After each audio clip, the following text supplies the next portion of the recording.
ఎన్నికల ప్రక్రియను సులువుగా, విశ్వసనీయంగా, పారదర్శకంగా నిర్వహించే లక్ష్యంతో భారత ఎన్నికల సంఘం గత 6 నెలల్లో 28 కొత్త కార్యక్రమాలను చేపట్టింది.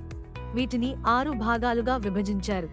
భారతదేశంలో ఎన్నికల నిర్వహణ కోసం ఎన్నికల యంత్రాంగం కష్టతరమైన మరియు సున్నితమైన విధులను నిర్వహిస్తుంది. ఇది చాలా కాలం పాటు మరియు కొన్నిసార్లు చాలా నెలలు కూడా ఉంటుంది. ఈ పనులను గుర్తించిన కమిషన్ ఎన్నికల విధుల్లో నిమగ్నమైన సిబ్బందికి ఇచ్చే పారితోషికం, గౌరవ వేతనాలను సవరించింది.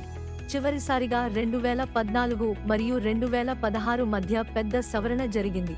దీని కింద బిఎల్ఓల వేతనం రెట్టింపు చేయబడింది మరియు సిఏపిఎఫ్లు, మానిటరింగ్ టీంలు మరియు మైక్రో అబ్జర్వర్లతో సహా బిఎల్ఓ సూపర్వైజర్లు మరియు పోలింగ్ మరియు కౌంటింగ్ సిబ్బందికి వేతనం పెంచబడింది. ఈఆర్ఓ, ఏఆర్ఓలకు తొలిసారిగా గౌరవ వేతనం అందించారు. రిఫ్రెష్మెంట్ల ఏర్పాటును కూడా పెంచారు. ఇలాంటి మరిన్ని వీడియోలను చూడటానికి మా సోషల్ మీడియా హ్యాండిళ్లను అనుసరించండి మరియు సభ్యత్వాన్ని పొందండి.